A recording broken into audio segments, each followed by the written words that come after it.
sometimes it's a little hard to tell like who's actually the best in the world and who kind of can just talk the talk. The one thing I think about a lot is kind of like, I don't know if you guys ever heard Richard Feynman's cab driver knowledge anecdote, where he's getting driven around to all these lectures and he's giving the lecture and the cab driver hears it so many times that he says to Richard, hey, next time let me do the lecture. I can do it off the top of my head. So then Richard said, yeah, sure. So Rich Feynman sits in the back, puts on the cab driver hat and the suit, and this guy goes up and gives the lecture. And then somebody asks a tough question at the end.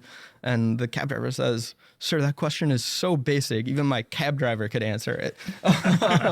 So I think about that quite a lot. And like, if you go read a bunch of research pieces and you kind of do surface level work, you can kind of like talk the talk, even if you might not necessarily walk the walk. And as an allocator, it's obviously my job to figure out whether you're doing that or not.